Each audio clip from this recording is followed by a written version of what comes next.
All right, here we are, day 3. We got to make sure the camera doesn't go all over the place. All right, cool. There you go. And James, you're in there. This is Yes, James. sir.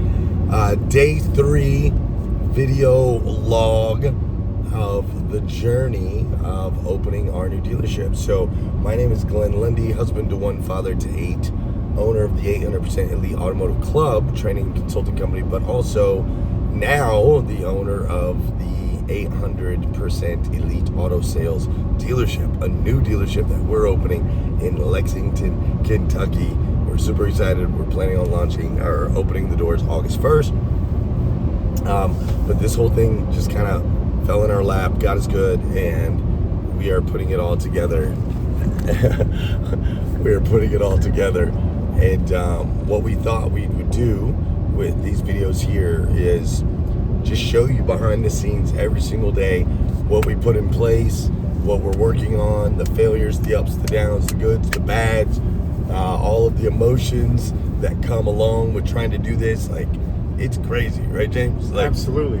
we're trying to do in 6 weeks what takes most people at least 6 to 9 months. Absolutely. Very condensed version of an opening. Yes.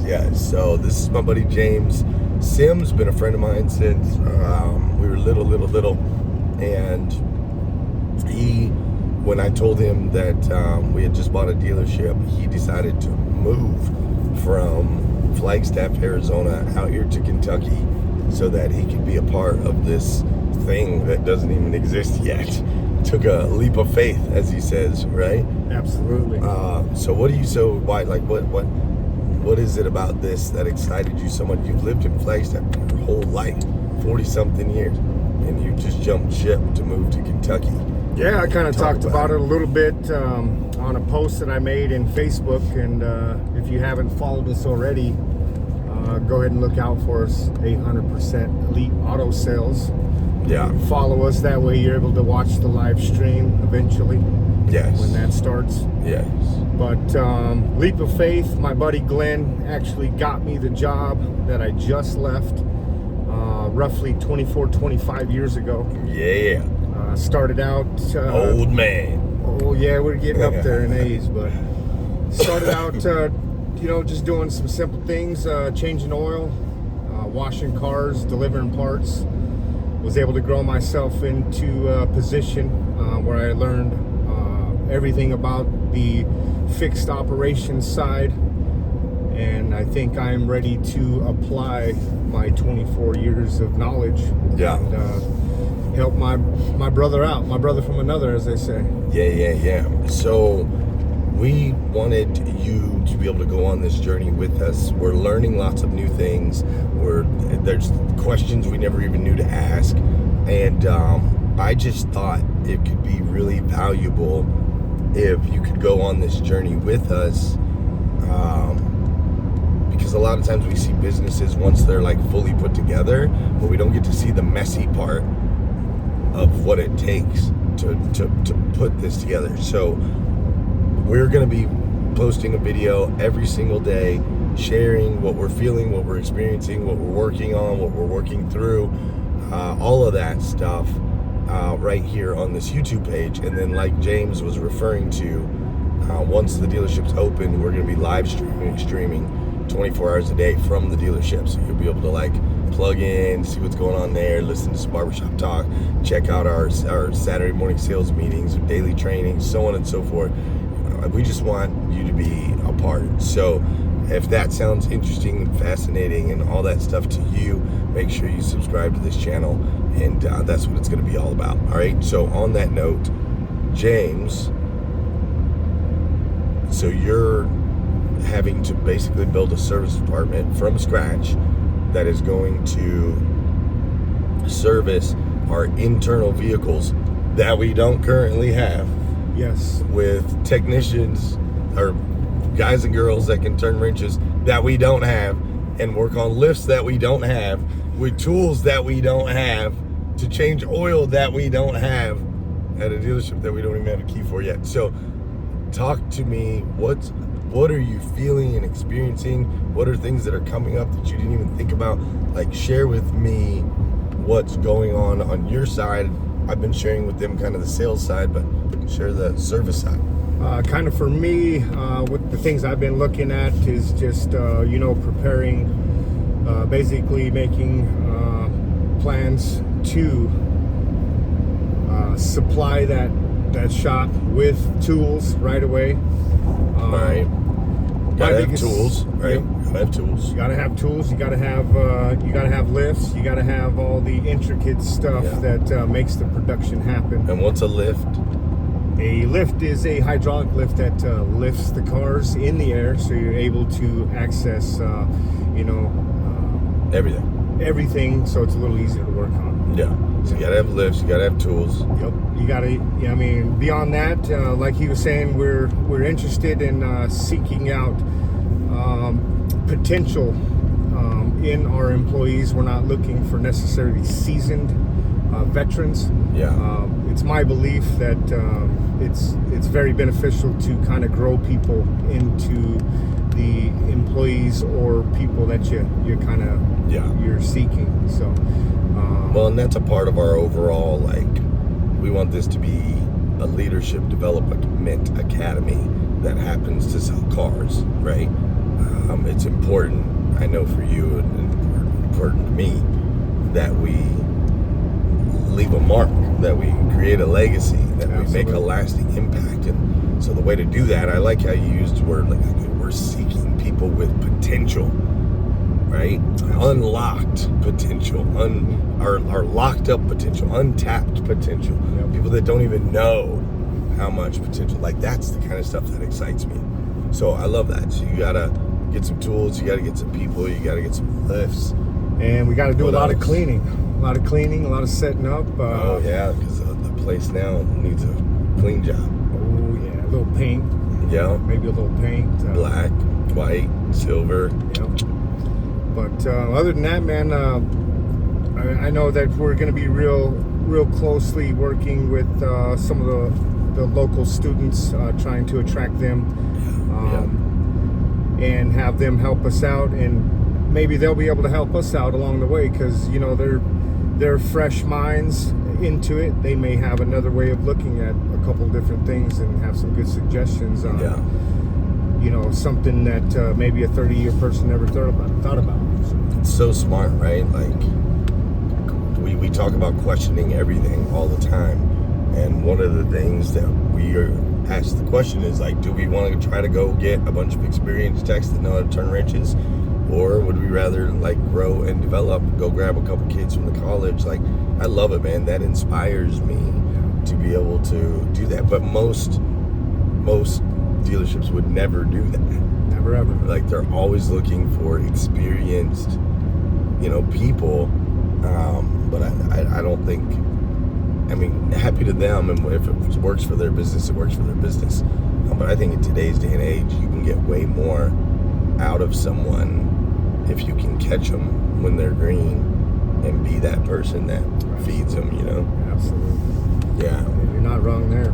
What are some surprising things that you hadn't even thought to think of that have come up in the last week since you've been here? It's nothing's really too surprising, I guess, but it's what's new for me is just the fact that, like you were mentioning earlier, coming in and having to start it from the beginning. Right. Everywhere I've ever worked in the past, including the place that you got me the job, we came in, everything was established. Right. And we're just kind of falling in line and doing what people are telling us, and if we don't cut it, Yeah. adios. Right. But This is different. it's different from the very get-go. So This is different. I think it's going to be very, very, very valuable learning experience coming in from the beginning. Like I say, a lot of people don't get to build from the ground up. Right. So that's it's a blank canvas. You get to build it the way you want. Exactly. You want to build it with young, minded, not necessarily young age-wise, right? They just have to be young-minded. Young-minded individuals with that you can grow and. Yeah, absolutely. With that are always open to the sun behind us setting right there, and look at that moon right there. Wow. That is pretty cool. Full moon over there. That's wild, dude. But yeah, that's beautiful Kentucky. What happens when the earth is flat, bro? You get that stuff like that.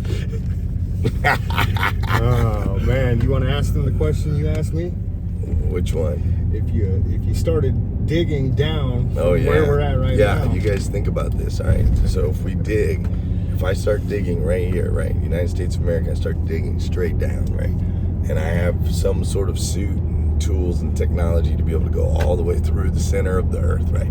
Like I can go through the magma or molten lava or whatever they say is down there, right? We can go right through. So if I do that, I'm digging.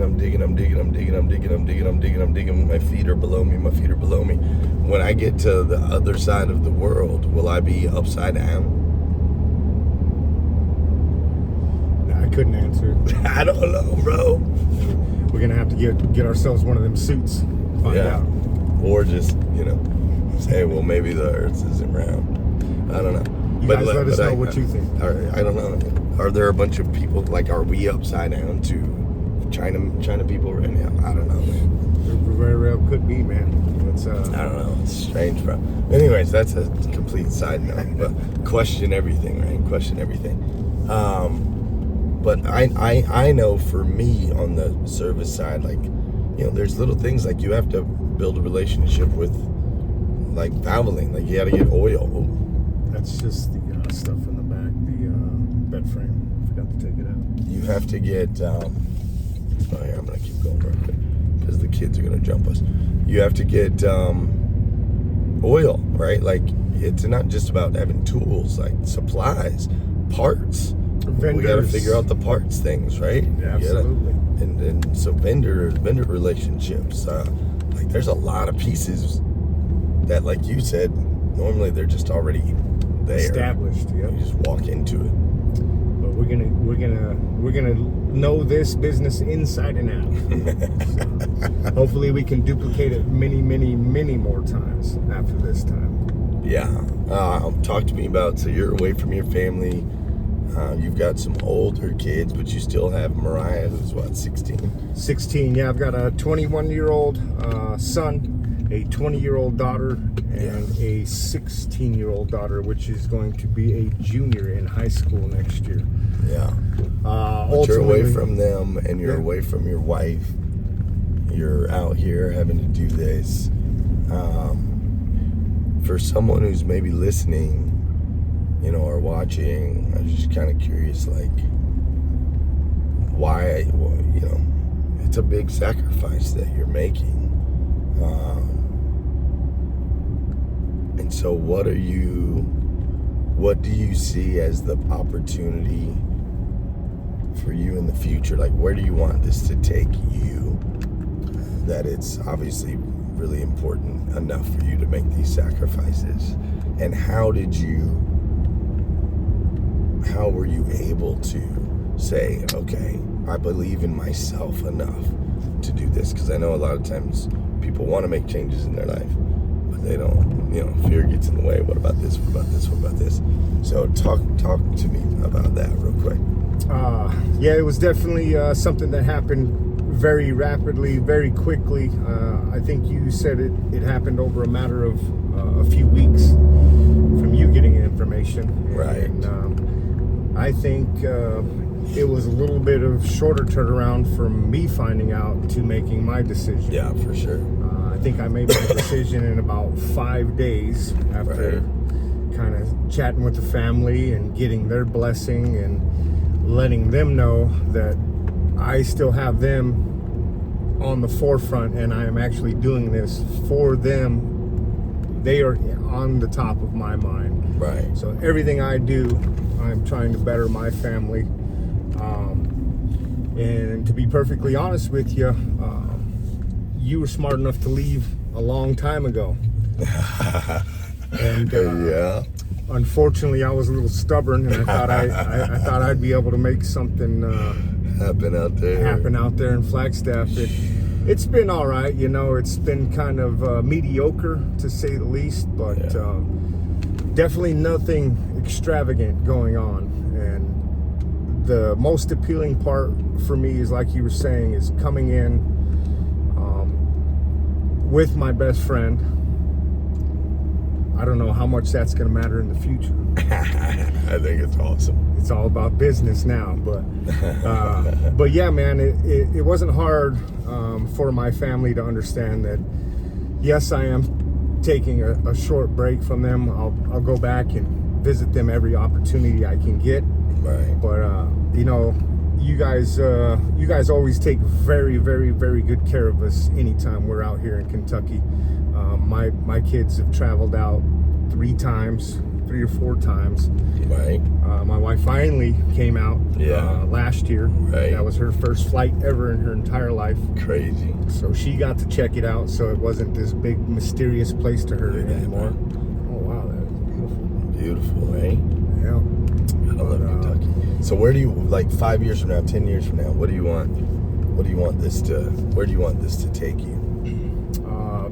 Ultimately, I'm going to. I guess I'm going to have to follow your lead. Fixed ops is wonderful and all, but Right. it's all about the big picture and getting the whole game down for me, and being able to possibly open maybe my own franchise off of you. Right. Eventually, one day we can become business partners as well. Yeah, I love that. But until then, it's just more so getting to work with a bunch of really good champions that you've already kind of surrounded yourself with. Yeah. And I definitely noticed that, and that played a huge part in coming out here. We got the squad. Yeah, you guys got a good squad, and I've seen you do wonderful things over the past 10 years in your life, and you know, it's just time for me to follow your lead again, man, and quit restraining myself by wanting to live at home. I guess you got to branch out every now and then, and spread your wings, and find out what you're really made of.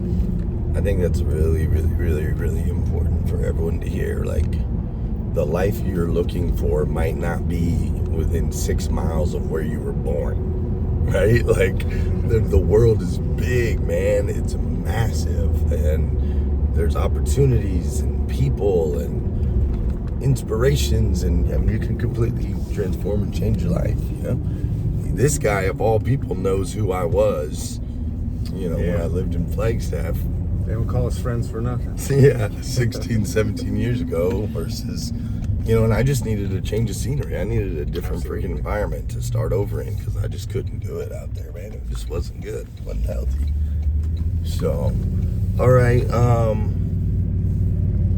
So that's where James is at, setting that stuff up. Today, I had a couple conversations.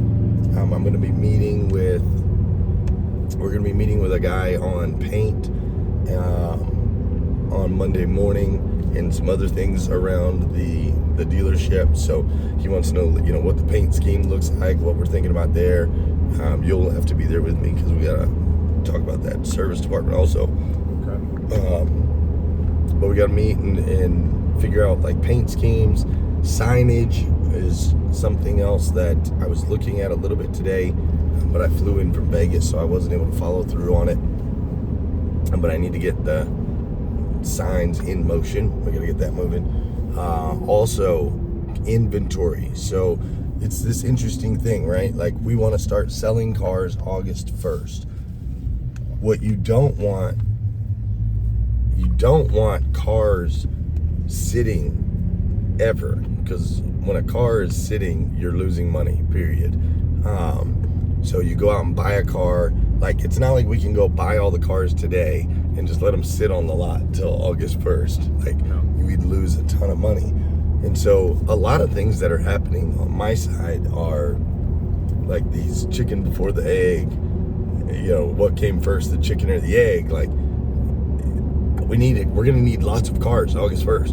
And to have lots of cars there August 1st requires you to start getting the cars really about now. We have to start ordering the cars because then they got to get serviced, which we don't have lifts yet or people yet to service them, right? So it's like, so we were talking about that, and I think one of my partners is going to start, I think he's going to start buying cars next week. And that'll give him or give us about 30 days. And we might take a few hits on, you know, the ones he buys on day one if it takes us a while. But that's one of the things that I'm working on is we've got to get the inventory. Automotive is all about, there's an automotive triangle in all businesses, not just automotive. In all businesses, there's a triangle, I believe, that is made up of inventory, marketing, and people and processes. And everything within business fits in that triangle.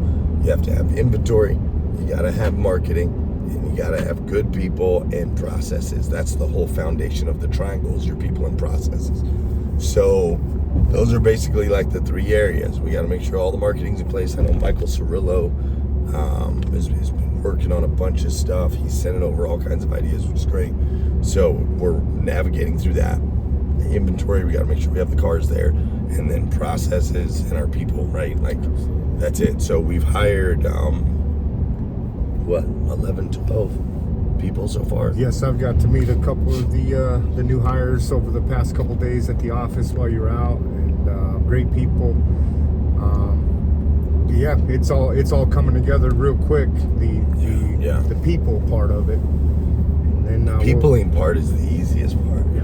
Thankfully, and that's only because, like what you said, you know, we've been sharing and been consistent on social media, right?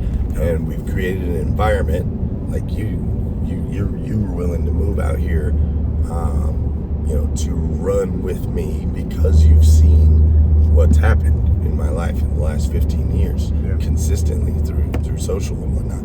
And so because we've done so much on social, so for all of you guys, like, dude, get your social game on, bro, because it pays off. I made one post that went out to 40,000 people or something. It's still going. One post, and we've nearly fully staffed this dealership off of one post, and they're all hitters, all hammers, right? Coming in hot. So those are some of the things, you know, this whole what come first, chicken or the egg, has been a little bit challenging for me because I'm like, well, we need that to do that, but we can't get that until we have that, but I can't get that because I don't have that, and and just running around in circles. So that part's been a little bit challenging, but we're gonna figure it out. We're gonna make mistakes, and that's okay, right? We learn from our mistakes. We learn more from losses than we do from wins, and I'm looking forward to making lots of mistakes.